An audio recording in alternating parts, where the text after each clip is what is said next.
Պարոն Միկոյան, հնարավորությունների մասին էլ խոսեց երկրորդ նախագահը Արցախի վերադարձի խնդրի ապահովման ու առհասարակ այս ստորացված վիճակից դուրս գալու այս համատեքստում կուզեմ նաև անդրադառնալ Հայաստանում Ֆրանսիայի դեսպանի վերջին հայտարարությանը, որը վերաբերում էր Պրահյան գործընթացին, Արցախի հանձնմանը, դեսպանը ասում էր ստում են բոլոր նրանք, ովքեր կարծում են, որ Արցախը Ադրբեջանի մաս է ճանաչվել Պրահայում եւ ըստ նրա դա արձանագրված է եղել դեռ Ալմատի հռչակագրում։ Տեսեք, մի քիչ հեռվից կամ նախապատմությունից նեղ մասնագիտական է, ինձ իրավունք կվերապահեմ, դրանից շատ ավելի խորը ու մասնագիտական խոսեմ։ Ու մեր հերոստատիտողները պարտավոր չեն լինեն մասնագետ արցախյան կարգավորման կամ դիվանագիտական վեց, պարզապես կխնդրեմ ինձ որպես մասնագետ ընկալել։ Օրինակ ես իմ թափագործ հայերեն ասած խադավիկին, հայերեն կատակով վստահում եմ, ինչ ասում է անում է, որտեվ մասնագետ է ու փառք Աստծո, մինչև այսօր որևէ խնդիր չեմ ունեցել։ Հիմա խնդրում եմ վստահեք, հասկանանք միասին։ Ալմատի հռչակագիրը, այսպես կոչված ստորագրելու պահին, Արցախը արդեն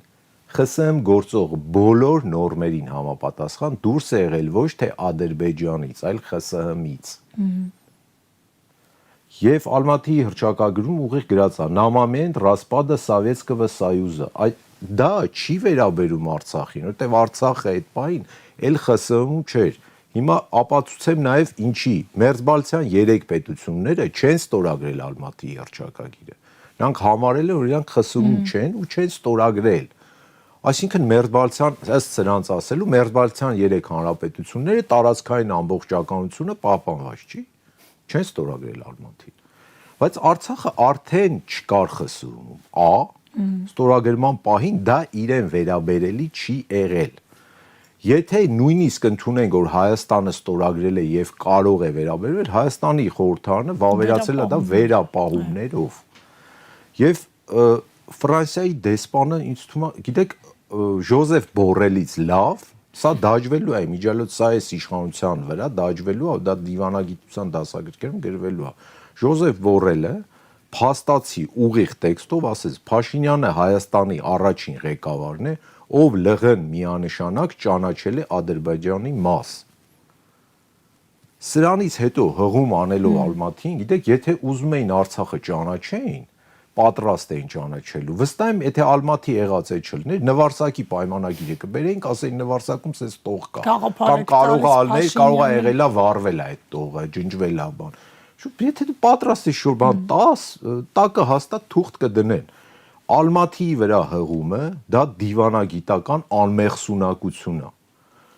Այսքան կոնֆլիկտ ենք տեսել ուկրաինական, Ռուսաստանի հետ իրանք խնդիրներ ունեն եւ այլն, վրացական, օսական, աբխազական եւ նախկին ԽՍՀՄ տարածքի բազմաթիվ Մերձդնեստր եւ այլն։ Լսել եք մի անգամ Զելենսկին թեկուս իր եվրոպացի, եթե Մակրոնին այդքան դուր էր գալիս Ալմատի հռչակագիրը, լսել եք Զելենսկին մի անգամ ասի, դե ըստ Ալմատի հռչակագրի իմ տարածքային,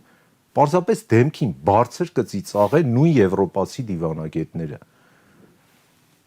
Եվս մեկ ապացույց 30 տարվա ամբողջ բոլոր բանակցային թղթերում Նիկոլ Փաշինյանի սիրած, Նիկոլ Փաշինյանի չսիրած, ՄԱԿ-ի 4 բանաձևերում, որոնք իրանք սիրում են անդադար կարել, Ալմատի բառը չկա։ Նույնիսկ ադրբեջանական խոսույթում չի եղել։ Չի եղել, որովհետև եթե Ռոբերտ Քոչյանի մոտ նստեր Հեյդար Ալիևը կամ Իլհամ Ալիևը հողում անեին Ալմատին, իսկապես այդ Մինսկի խմբի համանախագահները երևի մի կես ժամ կծիծաղեին, կցրվեին տներով, էլի, որ լուրջ տպավորություն եք թողել։ Ախր չի կարելի, եթե մարդիկ մասնագետ չեն, իրենց չի կարելի այդ տիպի ստոր մանիպուլացնել ու խաբել։